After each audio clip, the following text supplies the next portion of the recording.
So, following on from the video yesterday on the back chat, and if you haven't watched that video, I suggest you go ahead and watch it. We're going to be now playing the K91, which has been buffed, and a lot of people were saying that this thing is OP. And while I don't think it's OP, I think it's definitely better than it was before. We are going to be playing it with Vents, Rammer, and IAU. Now, the thing is, and you'll know this if you have watched me in the past, I do not like improved aiming unit. However, this tank, I don't really know how to describe it, other than sometimes the gun just doesn't go where you aim it. And to be honest with you, there's not really any other piece of equipment that I would want on this tank. I don't really think that it benefits too much from hardening, because most of the time you're not brawling with it. And I understand, yes, it comes in clutch when you do go and brawl. However, I just don't think that it's worth taking on this type of tank.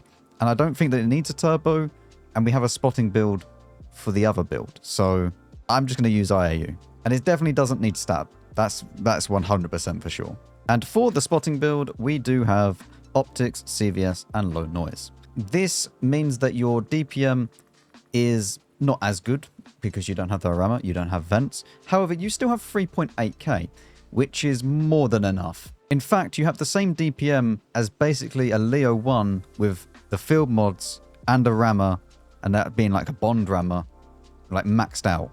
So the fact that you still have that kind of DPM without a rammer or anything that's buffing the DPM is mental. And it's not like you have insanely good statistics for scouting. You have 42% camo, which is not insane when we think about it, with, say, light tanks being like 50% is where you kind of want it to be. But this is more than enough for a medium tank. And 508 meters view range, again, more than enough. Now, this tank could have a little bit more view range, and that is because I don't have a full camo crew on this tank.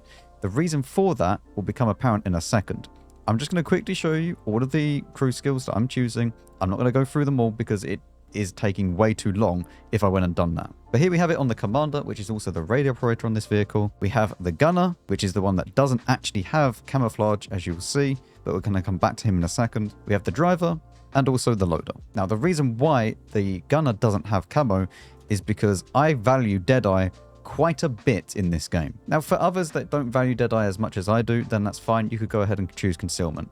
I'd still rather have snapshot than basically anything else. Than concentration. I think concentration is a completely useless perk. Having to wait 3 seconds, sure. Like whatever, on a very, very large caliber gun, sure, it works. But for this type of tank, no. And quick aiming, you have a 1.6 second aim time. Like, what are you choosing quick aiming for? So yes, we don't have a full camo crew. However, you could go ahead and use a camo directive if you wanted to, and then that would put you up to 45%. However, that then costs 20k credits a battle, which for most people, you don't want to do that. For field mods on this tank, we have the left, right, right. We don't choose anything for number 7 because, in my opinion, you don't really gain too much from this. Yes, you could go and have insane DPM, but it goes down by 0.1 of a second. And I'm not going to lie to you, you're not going to notice that. And considering that it then makes the gun a little bit more derpy, I don't want it. An exact same reasoning goes for the other side. You go down 0.01 dispersion, but then you gain, I mean, it's nearly 0.2 of a second. So just don't choose anything here. I don't think that it's worth choosing anything. And for number 8, we are using engine power. We're also using 32-15-3 for the ammo loadout, and obviously small repair and medkit with food. Let us begin with game 1. Okay, so for game number 1, we are on Outpost, which has been recently changed as well. We're going to go over to the left-hand side. Now, although my team is not looking like it wants to go to the left-hand side, so I don't know if we are, but we'll soon see. We're going to start out over here, and then we'll decide what we're going to do, because that is a lot of tanks going from the middle of the map, including both our light tanks, which is not ideal, to be honest with you. So we're going to go up here. We're going to hopefully be able to assist our team. Doesn't look like anybody really went to the mid, which is kind of a good thing. The main buff for this vehicle is that it did get a fully traversable turret now, and that is very, very useful, especially considering you get very, very poor gun depression over the front of the vehicle, so it's quite nice to be able to reverse into places, like a lot like the Batchat, like you would do in the Batchat, where you can then just start to peek out with much less of your vehicle, Oh, hello. And then shoot them that way. I appreciate it. You also get not view range, gun depression over the side of the vehicle. When you come to a roundabout like here, it then stops. So you need to be careful about that. But other than that, you'll be pretty good. Okay, I don't want to sit here anymore. A lot of their team is over the other side, so I'd like to push around if I can. I was thinking about taking a shot at the BZ, but I don't think that's going to work. Okay, let's continue. Oh, there's the EBR chasing our gorilla. See if he peeks up in a second. No, he's going to run off. This is quite a hard game, actually, to understand what to do. Because our team didn't go for a spotting position at all. I don't know why you're shooting me. What do you want me to do? Go and die over there? Yeah, our team... okay, this guy can just be removed for this battle. But our team didn't go in for a spotting position. Like, both of our light tanks were quite happy just to go to the mid and not spot anything.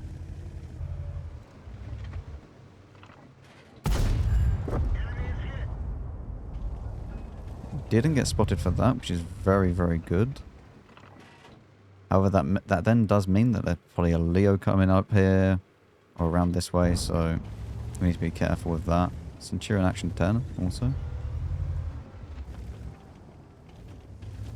going to put one into this guy as he's pushing up to us. I wanted to try and track him, but that's not gone to plan.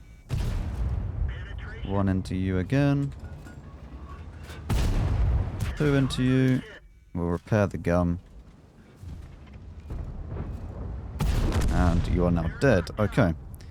Now that we've dealt with him, we just need to stay calm with that guy. Otherwise, if you start rushing shots, you then miss. Okay, I don't know whether or not I can peek this safely. That's a problem that I'm having right now. I don't particularly want to peek this and then take a lot of damage. And I don't really have a safe space to actually... Oh, are you going to go back? Okay. We've won the other side of the map, which is very, very good. We still have the EBR and TVP issue, which is over this way. Although our EBR should be spotting them if they come this way, so it's not too bad. Oh, hello. Yeah. Gun sometimes just does whatever it wants. I'm going to try and get an angle onto this TVP. You need to remember in this tank you have no armor at all. It's something you need to be very aware of. You just act... This is basically... This is as close, I guess, to a Russian Leo 1 that you're going to get. Although the platform is really, really quite shocking in comparison to a Leo 1. You obviously don't have the flexibility that the Leo 1 does. Like you don't have the gun depression, you don't have the platform. Like this being a rear-mounted tank is quite annoying in that respect. But I guess yeah, it is as close as you're going to get. I mean, the standard rounds are so good on this vehicle, though. 1.9k shell velocity with the buff, and probably around about 280 or something like that for the standard round pen. And the mod doesn't actually show in game the buff from ammo tuning, but not an awful game, but it's pretty bad. Like it's not even 3k damage. So yeah, the one thing that really stops this tank from being absolutely insane is that the fact that it's still a 320 damage tank. That's the main thing. You can't track in one shot to a lot of vehicles, especially because of hardening, and it doesn't matter how good your DPM is if your alpha is that low. So yeah, not a great game. It's okay considering like how the game was, I guess, but not amazing. Apply. And for our next game, we're on Mailnovka. Now we do have the scouting build, although we are not going to go into the scouting bush because that bush just gets blind fired beyond anything. In fact, this guy's probably going to get blind fired in it. But what we're going to do is go up to around about here and just see if we can Probably even up just about up to here, to be fair. And just to see whether or not we can get some damage done. Maybe a little bit of spotting if we're lucky. But, yeah, we're probably not going to get too much spotting done. We do have a Barask in this game as well. The shell velocity on this thing is probably one of the nicest things about the tank, though. The fact that shells that you think, yeah, they're not going to hit, they just do. Didn't really go where I aimed it, but okay. I think that went low and to the right. I mean, now that he's dead, I might actually just push up to this bush. The problem is that there's still their Barask alive. So we need to be careful about that, which I think he may even be in that bush.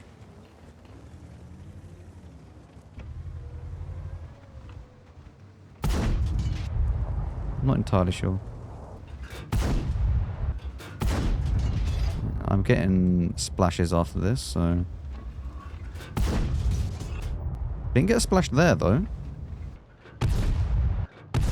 No, I don't think he's in there. I mean, we could actually find out by just waiting a second and then going back out. We just wait to get unspotted. Brass is up there. Okay.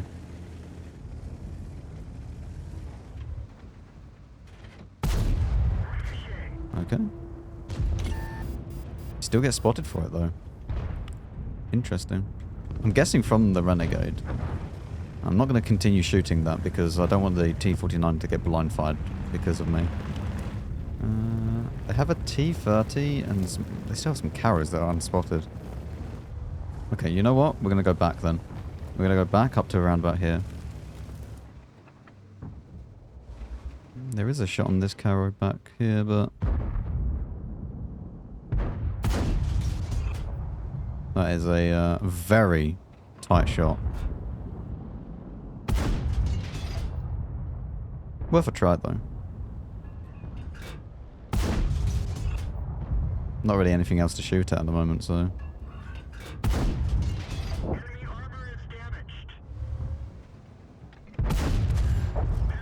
Get the tracking on that guy.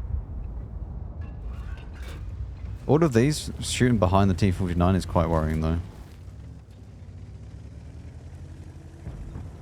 It's 7-0, which is, I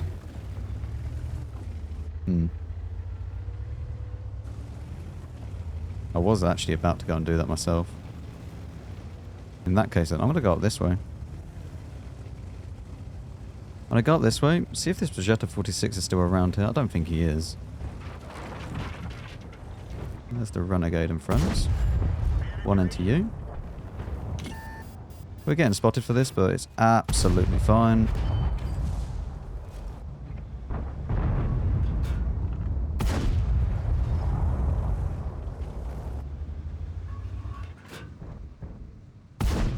The gun is shocking sometimes, like absolutely shocking.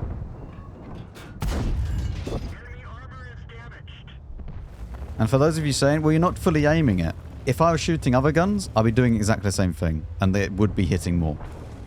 The gun is very, very derpy sometimes, and I don't really understand why. It's a lot like the Guerrilla 15's gun, where it just does whatever it wants to do. Like the gun dispersion is like a lie.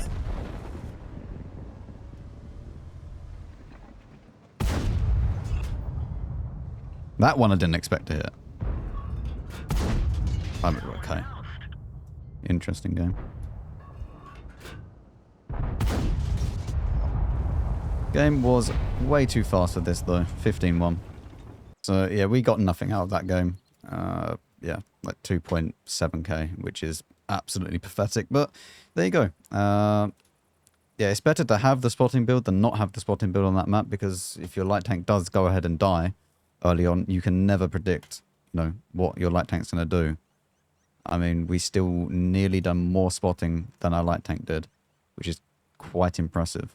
The Barask was actually getting all of the spotting. Apply. And for our third and final game, we're on Redshire.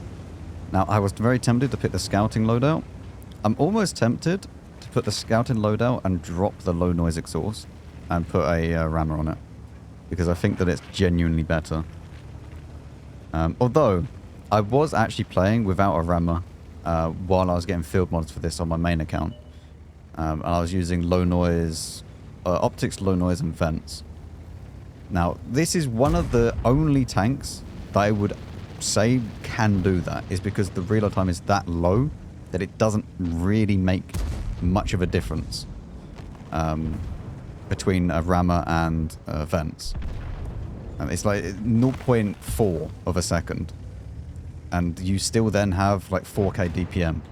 So, you know, one of the very few tanks that I feel like you could actually get away with that on.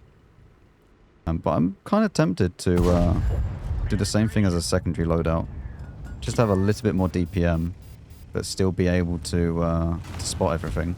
The problem is with this map is that, and the secondary loadout, that once you use it, if you then don't have anybody, or you have people that are spotting, you then kind of feel that you want the other loadout. So this map can be very, very hit or miss in that regard. Of like, should you choose a spotting loadout? Should you not? Can be quite annoying. I'm not too sure what this 121 and friends are doing. There's a T100 LT, which he could actually be in this bush right here.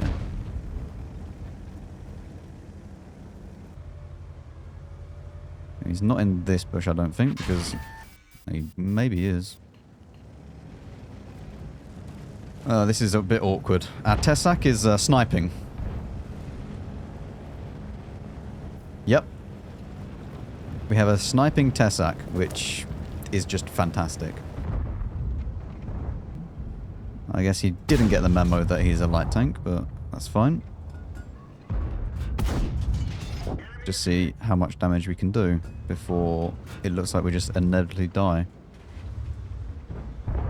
Is that ABR? No, we don't have an ABR. T100 is dead as well. Yeah. See, like this is what I mean. We should have just picked the scouting build, but you can't predict it. Like last game, we should have picked it, and then we didn't need it. But then this game, we didn't pick it, and we do need it. Like, I can't predict that a Tessak is going to go ahead and do this. Like, although I do see way too many of them do that, and I don't know why. I can't predict that the light tank's going to go and suck out and die early on as well. So I guess we just get as much as we can out of this game.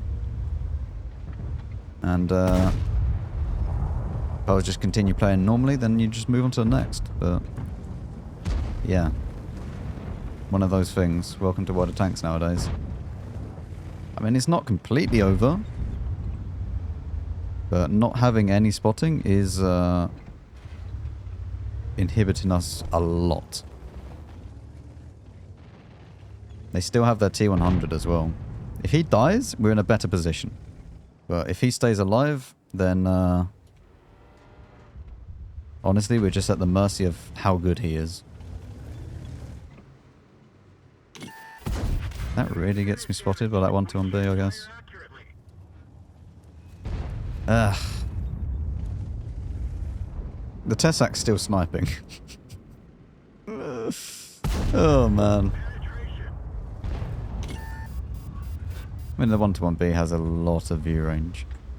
And if he's using CVS as well, it's he's easily spotting everything over this side of the map. Yeah, I don't really know what else to do, to be honest with you. Maybe I try and push this way a little bit. Try and deal with this side of the map, but we're not going to be able to spot a lot. What I could do is actually hide behind the FV, because I can just spot through Rex. So then if the E5 does peek out, or the Caro, I can just use that to my advantage. Then we're kind of just waiting for artillery to kill us. Yeah, I mean, not a lot we can really do. But yeah, this guy should remain spotted. We are pretty low profile that the R team might not be able to get a shell on us. But then eventually they will find a shell, so. I like it's very cute from the Caro to try it. But I don't think that it's even possible for him to hit me through this.